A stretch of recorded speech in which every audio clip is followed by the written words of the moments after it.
I'd like to welcome now a colleague of mine, Elliott, to talk about servant leadership in the family.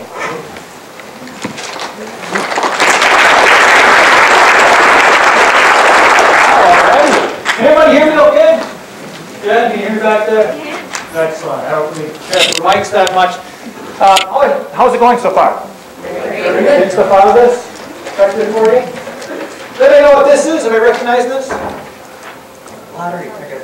Lottery ticket. Very good. It cost me $1. You know, I might be $97 million richer and I don't even know. I recently heard an economist talk about this. He said that is irrational purchasing by a consumer. He called me irrational. In fact, he went further. He said it's consumer stupidity to buy a lottery ticket. $1, one simple dollar. What's wrong with that?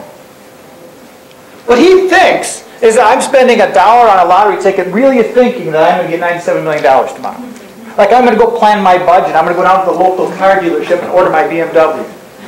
And when they ask for a down payment, I'll go, I got a lottery ticket. How does that work? What he doesn't understand, what he doesn't get, is people don't buy lottery tickets because they really believe in the back of their mind that they're going to win $97 million. How many people buy lottery tickets? Do you really believe you're going to? You know what the odds are? 1 in 195 million. Well, somebody's got to win, right? What he doesn't get is that we don't buy a lottery ticket for the 1 in 195 million chances. We buy it because we get hope out of that. When you walk around with that lottery ticket in your pocket for 2 days, you're thinking for 2 days, I might be a millionaire. I might be. It gives me some hope. And what's wrong with that? For $1 a week. Now the funny thing and the kind of sad thing about that is that that hope that most of the people are buying is the hope that they get rid of you and me. Right? They don't have to wake up every day and come into your office and work for you or work with you. You're thinking if I've got a couple $1 million, I don't have to get up every morning and do that job. Work with that person. Work for that person. They want some hope, but they don't have to do that. For $1. Now these great presenters have talked to you this morning or this afternoon about how we bring servant leadership into organizations. And I want to talk to you about how we bring servant leadership into families. Because every one of these people, including myself, our real goal is not to just keep it in organizations. It's to start in organizations, but bring it into the family. Each family is a servant-led family. Each member of the family is a servant leader. Can you imagine the impact that's going to have? It's going to be fantastic. So I want to tell you a story. A story about a 7-year-old and a 9-year-old. Anybody here been 7 years old? Marking there, just thinking, raising the camera. Good. How many of you remember what it's like to be 7? It's tough, isn't it? Think all the way back to when you were 7 years old. It's a long time for me. It's hard. Some of us can't remember that. And some of us people in here right now can't forget what it was like to be 7. As hard as they try, they can't forget their 7-year-old. There's 7-year-old, 9-year-old boys I want to talk about. They were brothers, and they were on their front lawn on a warm June Saturday, playing football, having a great time. Throwing the ball back and forth, catching imaginary touchdowns. One was playing for the Oakland Raiders, one was playing for the Dallas Cowboys. They didn't hear about the Green Bay Packers yet, but they would. They threw the touchdowns back and forth. They scored probably 20 imaginary touchdowns, won 20 imaginary Super Bowls. Finally, they got a little bit tired and they sat down the lawn together and they started talking about what they wanted to do when they grow up. And the 9-year-old looks at the 7-year-old and says, when I grow up, I want to be an NFL football player. I'm going to play for the Oakland Raiders. I'm going to win the Super Bowl. Big dreams. Man, he had big dreams. 7-year-old boy looks at his brother and he says, when I grow up, I'm going to join the Army. I'm going to learn karate, and I'm going to come back and I'm going to beat up Dad. That's what he said. I'm going to beat up Dad. The 9-year-old wasn't surprised at that at all. You see, the night before, while these two brothers were sleeping on the top bunk, the two older brothers sleeping on the bottom bunk below them, on the second floor bedroom they had, older sister sleeping a floor below them, they all were wakened at 2 o'clock in the morning. Some loud noise, some crashing, some yelling, screaming, some crying. 7-year-old looks up over the top of his brother on the bunk and sees his mother standing at the top of the steps right outside his bedroom door. And she's being held by the back of the neck in one hand and her elbow in the other hand. by a madman who's about to throw her down the steps. Can you picture that as a 7-year-old boy? The 7-year-old boy could see the fear in her face, the tears coming down, the swelling on one side of her face. He could hear the fear in her voice when she yells to his older brother, says, "Dallas, help your mother." Now, Dallas is a 13-year-old boy sleeping on the bottom bunk. Not an unusual request from a mother, right? 13-year-old boy, help cut the lawn, help bring in the groceries, help take out the trash. This 13-year-old boy is being asked to help his mother from a madman who's going to throw her down the steps. And the worst part is this madman happens to be his own father. That 13-year-old boy, he jumps up, he runs towards his mother, but his father is very powerful. And with one backhand across the face, that 13-year-old boy literally is thrown back into his bunk. Now, a 7-year-old boy sees this, realizes that's the strongest person in my family, he thinks. If that brother can't stop him, nobody is going to stop Dad.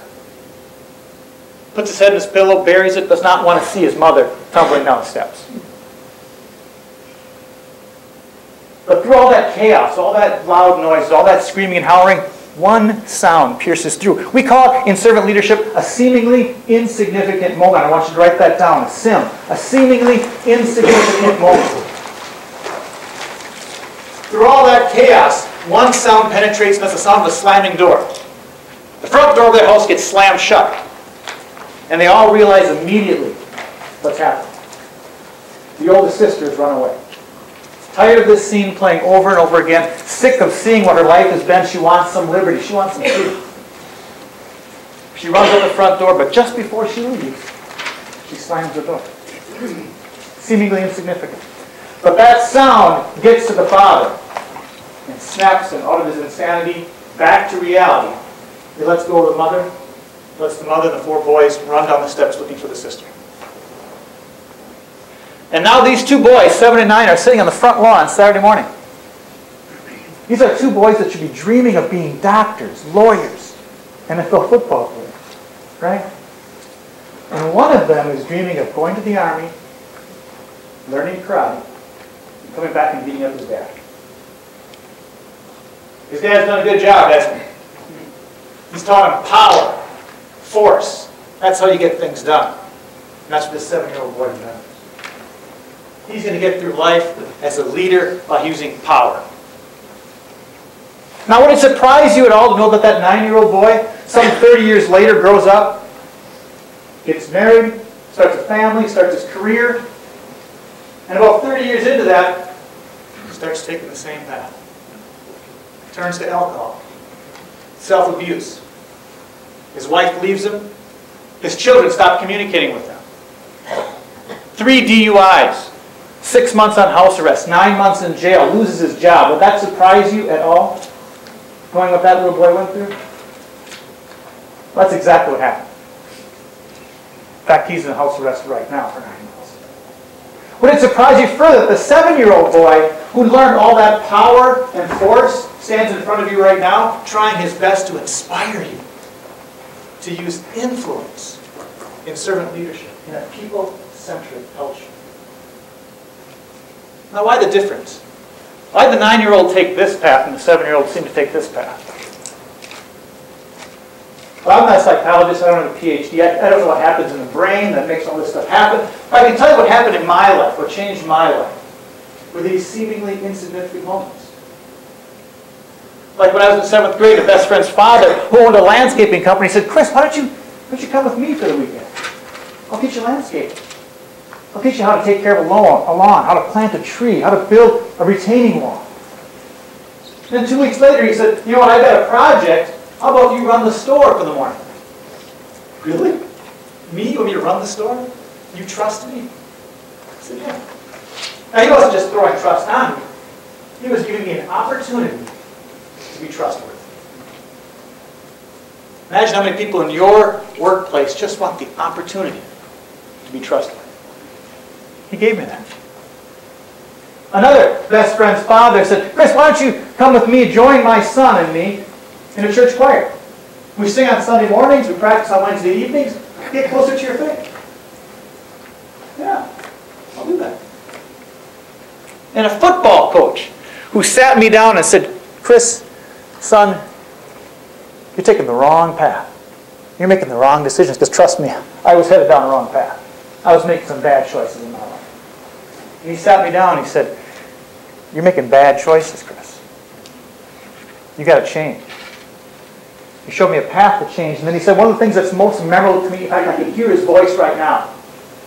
He said, the best in you is yet to come. Wow. Can you imagine hearing that from your leader? The best in you is yet to come. He believed in you. That's what I heard. Talk about listening. I heard, I believe in you. That made a huge difference. Now, to those three servant leaders, they didn't call themselves servant leaders at the time.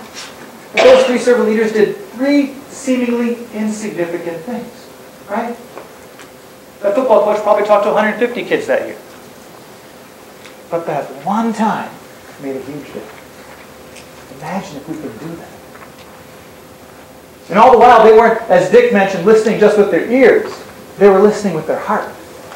They were understanding that I was a little bit different. That maybe my background wasn't quite what they had. And they were willing to do something just a little bit different. Seemingly insignificant moment. And what do you think they gave me in those Sims? What do you think they gave me? Hope. That's right. They gave me hope. Hope can make a huge difference every day. When I got up on Sunday mornings, I couldn't wait to go to church. When I got up on weekday mornings, I couldn't wait to go to school. I couldn't wait for football practice. I couldn't wait on Saturday mornings to get up and go work at a landscaping company. Imagine if the people in your organization just can't wait to get up and get to your workplace. Because they don't want liberty and freedom anymore. They've already got it. They walk into the shop, they walk into the grocery store, they walk into the bank that you're working at, and they love it. Imagine that. That's what servant leadership can do. And when you ask, how do I get started? Seemingly insignificant moments. Take the time to make it. I'm going to hand it back to Tom Thibodeau from Viterbo University. I got to chime in real quick. I'm going to hand it back to Joe Kittinger.